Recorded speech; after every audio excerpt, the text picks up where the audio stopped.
وقت میں 3 ملکوں کا، اور وہ کون سے ملک تھے؟ افریقہ، جن کے بارے میں مجھے کچھ نہیں پتا تھا، انگولا، گیبون اور کانگو، 3 کنٹریز کا ایک ہی وقت میں سفیر۔ اور اس کے بعد پھر سینٹرل ایشیا میں مجھے بھیج دیا گیا، ترکمانستان۔ میں اکیلا آدمی ہوں آزادی کے بعد۔ پولیٹیکل اپوائنٹی کہلاتے ہیں یہ لوگ، جن کو پرائم منسٹر ڈائریکٹ ڈیزگنیٹ کرتے ہیں۔ آزادی کے بعد کسی بھی پولیٹیکل اپوائنٹی کو 4 ملکوں کی ایمبیسڈرشپ نہیں ملی۔ آصف علی بیرسٹر دلی کے اکیلے ایسے شخص ہیں جن کو سوئٹزرلینڈ میں نہرو نے بنایا گیا تھا، اور 58 سال کے بعد مجھے یہ موقع ملا، اور میرے بعد ابھی تک کسی اور کو یہ موقع نہیں ملا۔ میں دعا کرتا ہوں کہ شاید کوئی ہم میں سے کوئی کل آپ کو نظر آئے۔ تو یہ کبھی کبھی میں سوچتا ہوں کہ یہ سب چیزیں کیوں ملی۔ تو یہ سب مجھے صحافت نے سکھایا۔ میں نے 1983 میں جب اخبار نو شروع کیا تھا، تو شاید ہمارے فاروقی صاحب کو بھی نہ پتہ ہو اور باقی لوگوں کو بھی نہ پتہ ہو، میرے بینک میں اکاؤنٹ میں صرف 400 روپے تھے،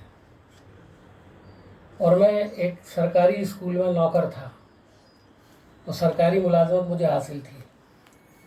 لیکن میں نے ایک ضد پکڑی تھی کہ میں صحافت میں کام کروں گا، کچھ نہ کچھ کر کے دکھاؤں گا۔ میں نے صحافت شروع کی، صحافت میں کام بھی کیا، نئی دنیا سے وابستہ رہا، اور اس کے بعد جب اپنا اخبار نکالا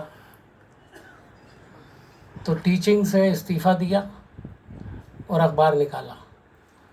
میں جانتا تھا کہ جب تک کشتیاں جلا کے نہیں اترو گے آپ، اور جہاں واپس جانے کا راستہ نہیں ہوگا، تو پھر آگے بڑھنے سے کوئی نہیں روک سکتا۔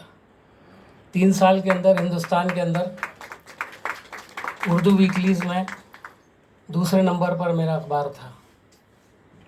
یہ موقع بہت کم لوگوں کو ملا۔ ابھی آپ نے ذکر بھی سنا اور میں نے پڑھا بھی کہ عتیق مظفر پوری صاحب نے، یہ تو میں جانتا تھا کہ وہ اخبار بھی نکال چکے ہیں، لیکن اب جو آدمی بمبئی میں جا کر کے عصمت چغتائی اور کیفی اعظمی صاحب کے ساتھ بھی جس نے کچھ وقت گزارا ہو، اس آدمی کی سوچ کیا ہوگی۔ لیکن جب اخبار نکالنے کے لیے کچھ چیزیں ضروری ہوتی ہیں، میرے پاس سب سے بڑا ایڈوانٹیج یہ تھا کہ میں دلی کا رہنے والا تھا، سب مجھے جانتے تھے، تو کچھ لوگوں نے مدد بھی کی اشتہارات کی شکل میں، اسی لیے وہ اخبار چل بھی گیا۔ لیکن صحافت میں دیوانگی بہت ضروری ہے، اور وہ دیوانگی جن لوگوں ہوتی ہے وہ آگے بڑھتے ہیں۔ میں ایک بات اور کہنا چاہتا ہوں، گپتا جی یہاں بیٹھے ہمارے بڑے بھائی ہیں، اور ہم لوگ پارلیمنٹ کے سینٹرل ہال کے ساتھیوں میں سے ہیں۔ وہاں ایک ہندوستان کے بہت سارے پارلیمنٹ کے ممبران، ex member parliament, governors, ministers سب آ کر بیٹھتے ہیں، اور 20 25 30 صحافیوں کا ایک گروپ ہے جنہوں نے 20 سال سے زیادہ کوریج کی ہو پارلیمنٹ کی۔ ان کو موقع ملتا ہے وہاں پر، وہاں کا پاس بنتا تھا۔ تو گپتا جی ان میں سے شامل آج سے نہیں ہیں، 10 سال سے میں ان کو دیکھ رہا ہوں کہ وہ پارلیمنٹ کور کرتے تھے، اور آنا جانا ان کا رہتا تھا، اور ہم لوگ کے ساتھ بیٹھ کر تقریباً روز سمجھ لیجیے کہ بیٹھنا ان کے ساتھ ہوتا تھا جب پارلیمنٹ کا سیشن چل رہا ہوتا تھا۔ تو میں ابھی گپتا جی نے بہت سارے سوال اٹھائے، میں آپ کی جانکاری کے لیے، چونکہ آپ اردو جانتے نہیں ہیں، انگریزی میں جانتا ہوں، ہندی میں پڑھ لیتا ہوں، بہت اچھی نہیں جانتا۔ میں دعوے کے ساتھ کہتا ہوں جتنا سچ اردو اخباروں میں چھپتا ہے، ہندوستان کی کسی اور زبان میں نہیں چھپتا۔ دوسری بات یہ ہے کہ ایک طبقہ ہے جو انگریزی پڑھنے لگا ہے، ہندی پڑھنے لگا ہے، اردو کو اس نے تھوڑا سا پیچھے چھوڑ دیا، ضرورت نہیں محسوس کرتے۔ میرے ایسے بہت سارے دوست ہیں جو اردو بہت اچھی طرح سے جانتے ہیں، لیکن ان کے گھر میں انگریزی کا اخبار آتا ہے۔ تو میں ان سے پوچھتا ہوں کہ انگریزی اخبار کے پڑھنے سے تمہیں کیا ملتا ہے؟ کہ بھئی اس میں سب سے لیٹسٹ ساری کوریج ہوتی ہے۔ میں نے کہا اس میں ایک کمی ہے، آپ ساری دنیا سے واقف ہیں لیکن اپنی کمیونٹی سے واقف نہیں ہیں، چونکہ آپ اردو اخبار نہیں پڑھتے ہیں۔ چونکہ کمیونٹی کی خبر اور کمیونٹی کے معاملات اردو کے حوالے سے جو آتے ہیں روزانہ پڑھنے کو ملتے ہیں وہ آپ کو کسی زبان میں نہیں ملیں گے۔ میں اس حوالے کی بات کر رہا ہوں کہ بھئی وہ جسے ہندی بیلٹ کہتے ہیں یا اردو بیلٹ کہہ لیجئے، جہاں جہاں بھی ہیں ان کی میں بات کر رہا ہوں۔ اور آپ بھی محسوس کریں گے کہ اگر آپ اردو کا اخبار 10 دن پڑھنا بند کر دیں تو آپ کو پتہ ہی نہیں لگے گا کہ آپ کے اندر کیا چل رہا ہے۔ باہر کا تو سب کچھ پتہ ہوگا آپ کو، ہو سکتا ہے ضرورت سے زیادہ پتہ ہو، دوسروں سے زیادہ پتہ ہو، لیکن آپ کے اندر اپنے اندر کیا چل رہا ہے، اپنی کمیاں دیکھنے کے لیے سب چیزوں کو اس وقت موقع نہیں ہے۔ بہت ساری چیزیں یہاں آج اٹھیں، جتنے لوگوں نے یہاں بات چیت کی، میرا دل چاہ رہا تھا کہ اس میں سے جو جس ایشو پر انہوں نے بات کی ہے اس میں میں بولوں تو اچھا رہے گا، لیکن ظاہر ہے ہر ایک کے بولنے میں تو پھر بہت ٹائم چاہیے، اور ظاہر ہے کہ یہ وقت ختم ہو رہا ہے۔ اور عام طور پر میں اور اختر الواسع صاحب اب اس عمر کی اس منزل پہ پہنچ گئے ہیں جہاں ہمیں زیادہ تر جو آفر آتے ہیں جلسوں میں شرکت کے، تو اس میں ایک زبردست بات یہ ہوتی ہے کہ وہ کہتے ہیں کہ آپ کو صدارت کرنی ہے، اور میں تو کانپ جاتا ہوں،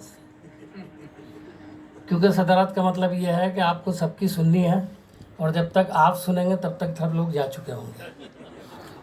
شکر ہے کچھ لوگ بچے ہوئے۔ اس موقع کا فائدہ اٹھاتے ہوئے میں ایک بہت زبردست مبارکباد دوں گا اطہر فاروقی صاحب۔ جب سے انہوں نے انجمن کا کام سنبھالا ہے، اس انجمن میں آنا بہت ینگ ایج سے ہم نے شروع کیا۔ خلیق انجم صاحب، تمام اردو کے بڑے جتنے دگرج کداور صحافی، ادیب اور دانشور یہاں آتے جاتے تھے اور یہاں پروگرامز ہوتے تھے۔ تو یہ ہال تھا جو پہلے ایئر کنڈیشن بھی نہیں تھا، بعد میں اس میں کچھ اے سی لگ گئے تھے، لیکن ہمیشہ ایک پریشانی کا سلسلہ ہوتا تھا۔ جب اطہر فاروقی بنے تو میں نے سوچا کہ بھئی میرا شاگرد غلط جگہ پہ پھنس گیا، لیکن انہوں نے یہ ثابت کر دیا کہ غلط جگہ پر پھنسے ضرور تھے، لیکن انہوں نے اس غلط جگہ کو ٹھیک کر دیا۔ آج جو اردو گھر کے اندر یہ آپ آڈیٹوریم دیکھ رہے ہیں، اس میں اور لائبریری میں اور پورے، تو میں آج کافی سالوں کے بعد آیا ہوں یہاں پر۔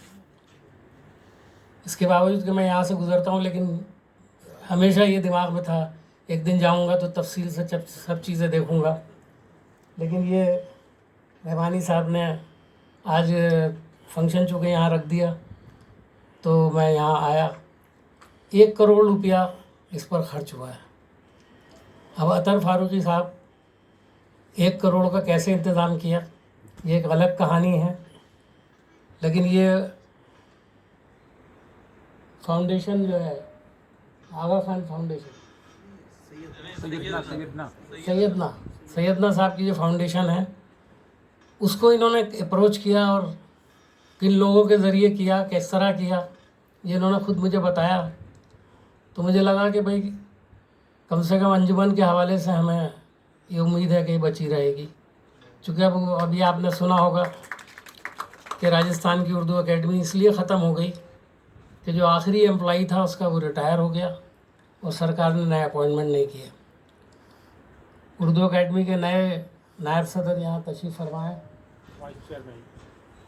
تو مجھے ان کو یہ یاد دلانا ہے کہ شاید 2030 میں اردو اکیڈمی کا آخری ممبر آپ کے یہاں سے بھی ملازم جو ہے ریٹائر ہو جائے گا۔ اب ہمارے یہاں دلی کے اندر اردو اکیڈمی بچے گی نہیں بچے گی، آپ کو جتنے بھی سال ملے ہیں اس میں کام کرنے کے لیے، اس میں ضرور اس کو دیکھنا پڑے گا، کیونکہ اردو اکیڈمی کا میں بھی نائب صدر رہا ہوں، اختر الواسع صاحب بھی رہے ہیں،